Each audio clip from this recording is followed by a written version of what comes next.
Welcome to the horrifier, हर रोज horror का डोज।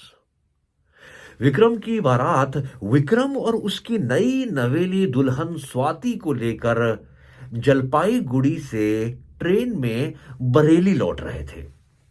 रात काफी हो चुकी थी जब टिकट चेकर विक्रम के कोच में आया और उसने नई नवेली दुल्हन स्वाति को शादी के जोड़े में देखा। वो बहुत खूबसूरत लग रही थी। उसने लाल जोड़ा पहना हुआ था, हाथों में मेहंदी थी, सिंदूर लगा हुआ था, पूरी सजी हुई थी वो नई नवेली दुल्हन बन के। टिकट चेकर थोड़ा सा परेशान हुआ और उसने विक्रम को एक हिदायत दी कि अभी 1 घंटे बाद ये ट्रेन एक बड़ी सी सुरंग से गुजरेगी। उस सुरंग से आने से पहले आप लोग खिड़कियां जरूर बंद कर लेना। ये बोलकर टिकट चेकर उन लोगों का टिकट चेक कर वहां से निकल पड़ा। गर्मियों का समय था, खिड़की बंद कौन रखता है खिड़की। तो वो लोग खिड़की खोले रहे और मानो उनके दिमाग से ये बात निकल गई। और ठीक 1 घंटे बाद ट्रेन उस सुरंग से गुजरी जिसके लिए टिकट चेकर ने मना किया था खिड़की खोलने को। खिड़की खुली हुई थी। विक्रम खिड़की के पास बैठा हुआ था। उसके बगल में स्वाति बैठी हुई थी। उसने स्वाति का हाथ पकड़ा हुआ था। ट्रेन सुरंग के अंदर से गुजरने लगी और तभी कोच की लाइट फ्लक्चुएट होने लगी। कोच की लाइट फ्लक्चुएट हुई और विक्रम को लगा जैसे बाहर खिड़की पे कोई खड़ा उसे देख रहा है।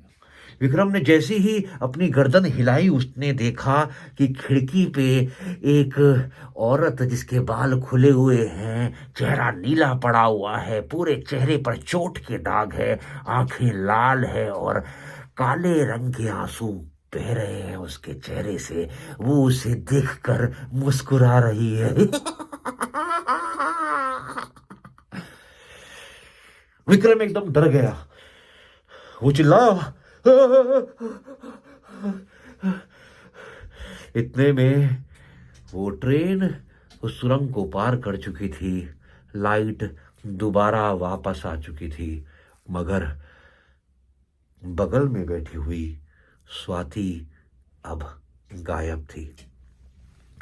विक्रम घबराहट में था।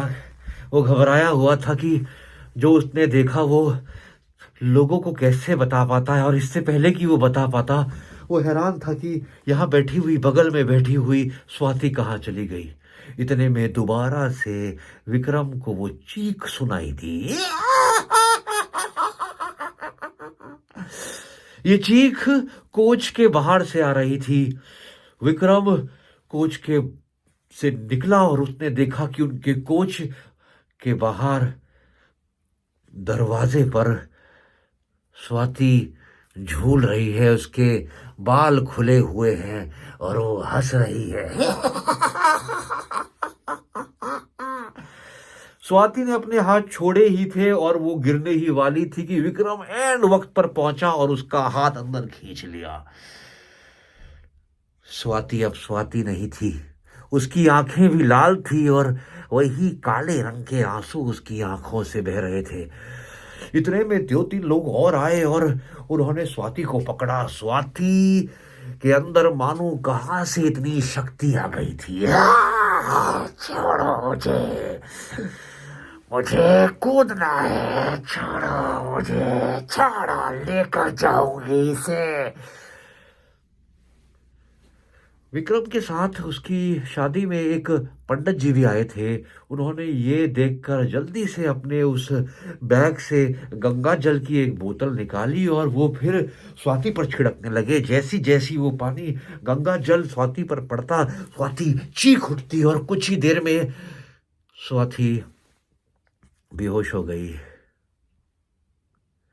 ये सब हादसा उनके कोच में जब हुआ तो उस टीटी को पता चला और वो थोड़ी देर बाद उस कोच में आए और उन्होंने विक्रम को बताया कि आज से करीबन 10 साल पहले इसी टनल पे एक ट्रेन का एक्सीडेंट हो गया था। एक नई नवेली दुल्हन अपने पति के साथ उस ट्रेन में सवार कर रही थी। उस एक्सीडेंट में उसका आदमी वहीं पर मर गया था मगर औरत जिंदा थी। मगर शादी के एक दिन बाद ही वो विधवा हो गई थी। वो अपनी शादी के जोड़े में थी मगर विधवा हो रखी थी।